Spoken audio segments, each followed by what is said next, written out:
O acordo esperado entre governo do estado e prefeituras com mediação do Tribunal de Justiça acabou frustrado na semana passada. Na pauta, a regularização dos repasses devidos às prefeituras. Só de janeiro deste ano, os prefeitos reclamam R$1 bilhão do estado. Ainda há o passivo de 12 bilhões e 300 milhões acumulado na gestão Pimentel relativo a IPVA, ICMS e Fundeb. Conversa comigo o prefeito de Moema e presidente da Associação Mineira de Municípios, Gilvan Lacerda. Muito bem-vindo, prefeito. Obrigado, Vivian. Por que o acordo não saiu? O que aconteceu exatamente qual que é a previsão de que ele ainda ocorra?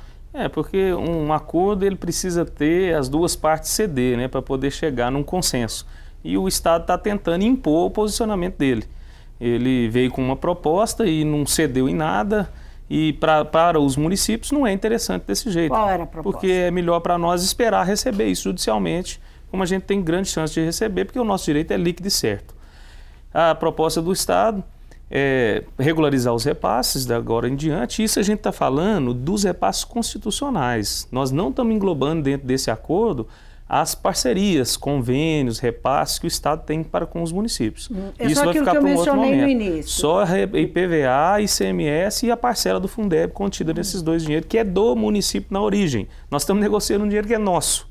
É a mesma coisa do município negociar com ele mesmo um dinheiro que é dele e que alguém pegou e nós temos que negociar para receber isso ainda. Mas ainda assim nós estamos fazendo, sensíveis com o momento em que o Estado vive e querendo fazer isso. O passivo do governo passado, que acumulou mais de 12 bilhões de reais, nós estamos dispostos a esperar. Só de repasses constitucionais, 6 bilhões. Nós estamos dispostos a esperar, dar carência, esperar, pagar parcelado, que é o que o governo quer. Mas ele está tentando colocar dentro desse bolo uma mordida muito grande que ele deu nos recursos dos municípios, que o atual governo deu, que foi em janeiro desse ano, que é um momento em que entra um volume mais considerável de recursos, tendo em vista a arrecadação do IPVA, e que ele pegou só no mês de janeiro R$1 bilhão dos municípios. Só desses recursos, além de não ter pago o piso da assistência social, não ter feito os repasses da saúde, ainda mordeu R$1 bilhão. Então ele quer colocar isso dentro do montante do governo passado e nós não podemos aceitar porque nós precisamos desse dinheiro esse ano. Então é nisso aí que está a maior divergência. Além disso, nós queremos que conseguindo no acordo judicial a revogação do famigerado decreto que dá para o governo aquele direito de invadir as contas dos municípios e pegar um dinheiro que não é dele e colocar na receita do Estado. Zema falou que é garantido acabar com esse decreto, Sim. Não é? Mas parece que existe uma intenção de que isso seja feito um termo de acordo. Nós precisamos que a decisão judicial desse acordo... De ajustamento.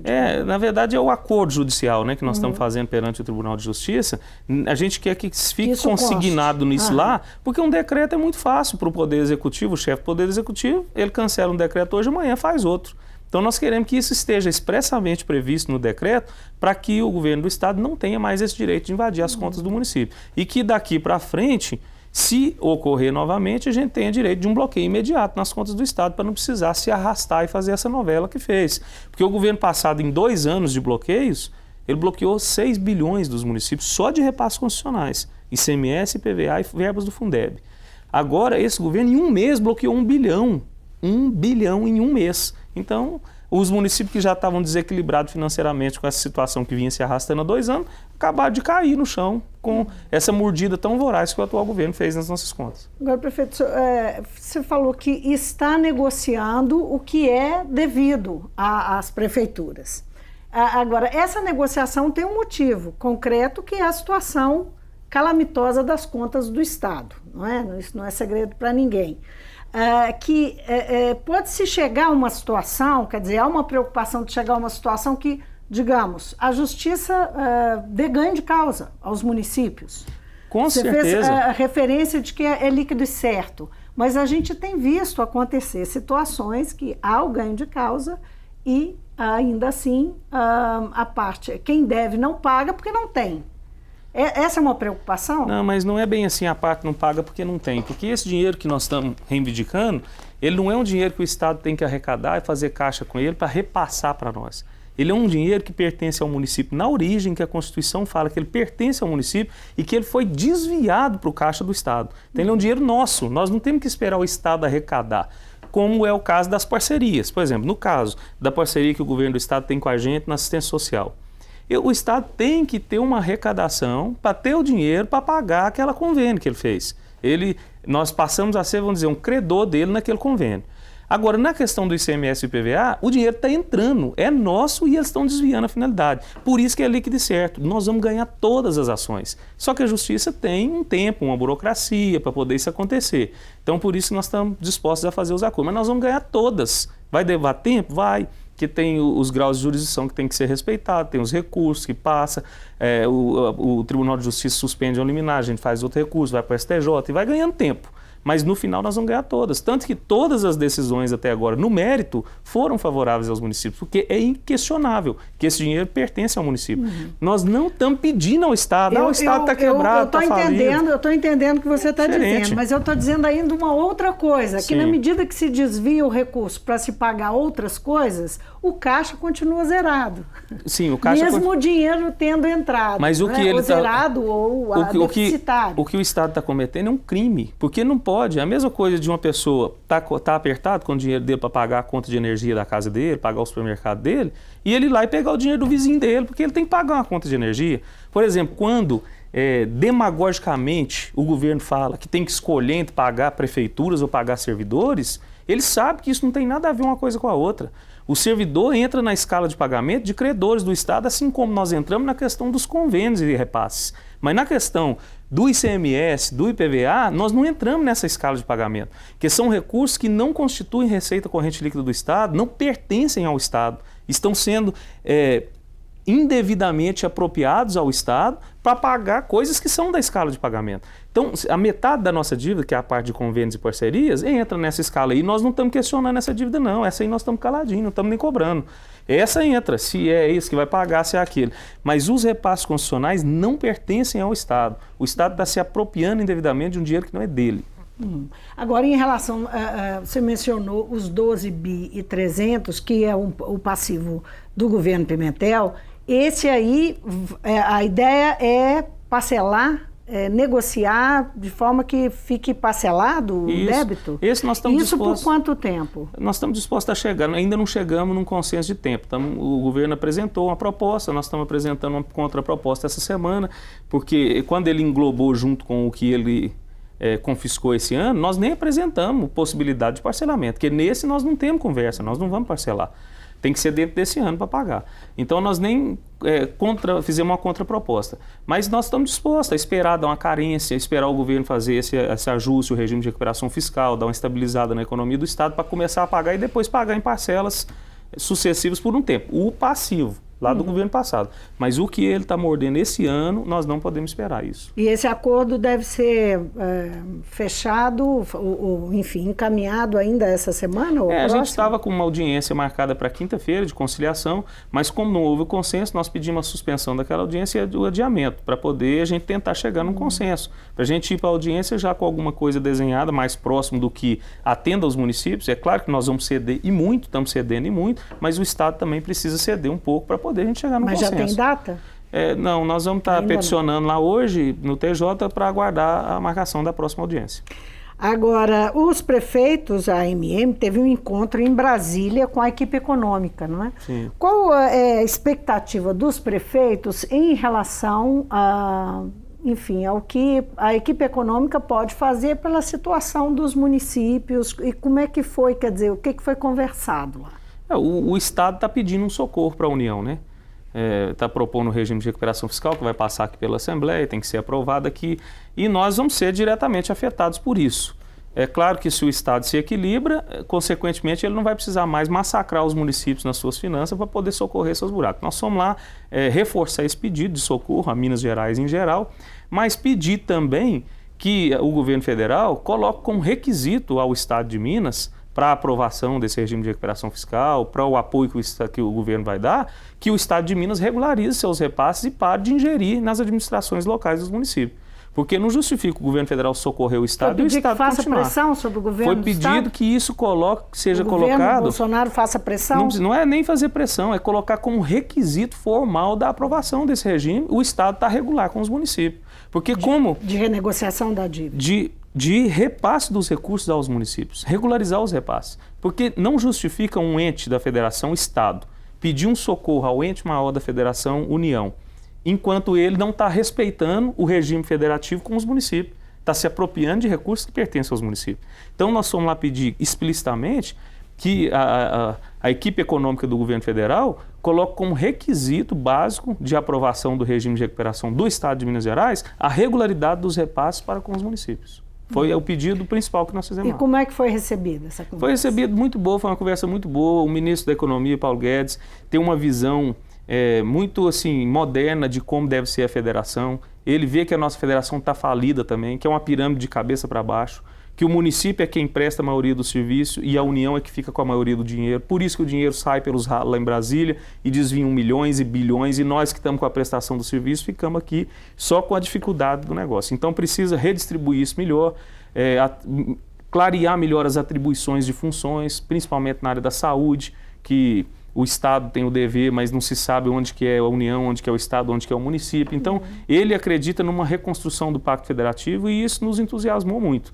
São duas vertentes que ele disse que vai trabalhar com muita intensidade, que é para aprovar a reforma da Previdência e a outra é para poder redesenhar o Pacto Federativo do país. E esse discurso que o atual governo federal entrou com ele, de mais Brasil e menos Brasília, ele passa diretamente pelo fortalecimento das administrações locais, dos municípios. Então, eu voltei com bastante esperança das transformações que possam acontecer no nosso país, no sentido da nossa causa municipalista. Nós conversávamos antes da entrevista falando sobre essa questão. Você ponderou que eu já havia perguntado sobre se essa inversão não poderia provocar uma situação que nós tivemos no passado, que é, como você usou a expressão, vou repetir, dinheiro saindo pelo ladrão, sem controle, sem controle fiscal das prefeituras. Se inverter a pirâmide, hoje os prefeitos, eu vou refazer a pergunta, estão realmente preparados? Pequenas prefeituras, especialmente, que na sombrinha da AMM estão especialmente as pequenas prefeituras, estão preparadas para administrar os recursos que ficariam aí agora sob a responsabilidade, não seriam meros repasses? Com certeza, porque a administração local está muito mais próximo da sociedade, sabendo qual a necessidade, o real anseio da sociedade. Uma obra que uma prefeitura constrói com recursos que tem que ir lá em Brasília e voltar aqui no município, ela custa no mínimo 40% mais do que uma obra que a prefeitura executa com recurso próprio dela. Então, quando o dinheiro fica no município, ele é melhor gasto. Nós temos ferramentas de controles de um aperfeiçoamento social e administrativo que aconteceu no nosso país. Lei de responsabilidade fiscal, as câmaras legislativas mais preparadas para fiscalizar e acompanhar, os conselhos de assistência social, de educação, de saúde que tem nas cidades com participação da sociedade, que acompanham a execução e que muitos recursos que as prefeituras têm hoje têm que passar pela aprovação desses conselhos. Então a participação social... essas estruturas têm funcionado efetivamente? Porque a gente sabe que elas existem, que elas foram construídas, né, ao longo desses 30 anos. Sim. Mas e o funcionamento delas? É uma democracia em amadurecimento, né? Em alguns lugares já está mais amadurecido, já está funcionando melhor, são sistemas mais efetivos, em outros funciona só no papel, outros nem no papel ainda existe. Mas como em todos os setores da vida, tem áreas mais preparadas, mais desenvolvidas que as outras, no nosso também é assim. Mas hoje nós temos um corpo técnico nas prefeituras, nos funcionários de carreira mais preparado do que há 20 anos atrás, muito mais. Prefeitos com experiências maior, com capacidade técnica gerencial melhor. Não porque somos melhor do que ninguém, é porque as possibilidades, as faculdades que foram para o interior, a possibilidade de formação nas áreas que se usam nas prefeituras, em direito, em contabilidade, administração, melhorou a capacidade administrativa das prefeituras. E a tendência é só melhorar. E se o dinheiro estiver nas prefeituras, com certeza ele é melhor gasto do que na mão lá em Brasília, nos palácios encarpetados de Brasília. Prefeito, e o impacto sobre o Estado é generalizado do desastre de Brumadinho, não é? Mas para as prefeituras do Estado, para os municípios como um todo, qual que é o impacto? É um impacto muito grande, não só dessa omissão de fiscalização que deixou chegar no ponto que chegou, mas as consequências disso, né? das vidas ceifadas, do desequilíbrio nas cidades afetadas por esses desastres, que nós tivemos aqui 2 exemplos grandes, que foi Mariana e Brumadinho, não só ali local, mas as consequências do reflexo disso, que vai inoperar agora diversos pontos de mineração, isso vai diminuir a arrecadação naquelas cidades que acostumaram com um recurso mais vultuoso, elas vão ter que se adaptar a isso. A quebra de arrecadação do Estado, que também vai deixar de arrecadar, e que a gente está vendo que quando o Estado aperta, aquele ditado popular, que a corda arrebenta do lado mais fraco, na hora que aperta para ele joga em cima dos municípios, os municípios vão ter que arcar com isso. Então vai ter que ser um momento de inovação, de buscar soluções, não bastasse todas as dificuldades momentâneas que a gente passa, ainda agora acontecendo isso, que é mais um peso para poder a gente ter que resolver também. Os prefeitos, e mais uma vez cairá nas costas dos prefeitos. Você é candidato à reeleição, não é, da presidência da AMM, mas não tem uma chapa, não tem adversário na disputa. Como é que é isso? Na verdade, nós publicamos o edital lá de reeleição, inteirou 2 anos que nós estamos nesse trabalho, e 2 anos de trabalho muito intenso, justamente por causa desse momento que a gente vive, né? E agora publicamos o edital. E os próprios colegas, hoje a comunicação é muito rápida, né? Antes publicava-se um edital de eleição da AMM até que conseguisse chegar em todo mundo, fazer o movimento. Agora, na hora que você publica, dentro de 20 minutos, todos os prefeitos sabem que já tem uma eleição. E na mesma hora houve uma manifestação assim, quase que unânime nos grupos que nós temos de comunicação interna entre os prefeitos, para que eu continuasse na condução da associação. E eu topei o desafio, registramos uma chapa, e uma chapa única, para poder continuar esse trabalho, a gente continuar focado no sentido de a gente tentar amenizar os impactos dessas irresponsabilidades de outros entes federados para com os municípios. Porque esse vai ser o foco da próxima gestão? Vai ser equilibrar, né? Essa gestão nós passamos ela toda apagando fogo, cercando, tentando não deixar matar os municípios. Mas nós precisamos também, junto, dar sequência no trabalho que nós iniciamos, de transformação de legislação e da questão federativa para poder resolver a médio e longo prazo definitivamente essas distorções que existem, né? Mas hoje a prioridade é tentar fazer esses ajustes com o governo do Estado, tentar não deixar os municípios morrer, mas em paralelo a isso a gente tem feito diversos cursos de formação, nós temos centro de qualificação em gestão pública, nós otimizamos a gestão da casa, nós realizamos o Congresso Mineiro de Municípios, vamos realizar agora em maio de novo, será um congresso bem expressivo, um momento de grande aprendizado para quem está querendo conhecer a gestão municipal e de compartilhamento de experiências exitosas, um momento bem importante da nossa atividade municipalista também. Prefeito, muitíssimo obrigada pela sua presença aqui no Mundo Político. Eu que agradeço, Vivi. Eu conversei com o prefeito de Moema, Gilvan Lacerda, ele que é o atual presidente da Associação Mineira de Municípios, montou uma chapa, que é uma chapa única, consenso, como ele acabou de dizer, que deve ser homologada no dia 1º de março, no próximo dia 1º. O Mundo Político fica por aqui. Obrigada por nos acompanhar. E se você quer rever a entrevista, é só acessar o YouTube ou o nosso site. Você também pode interagir com a gente por e-mail ou pelo Twitter. Então, até a próxima.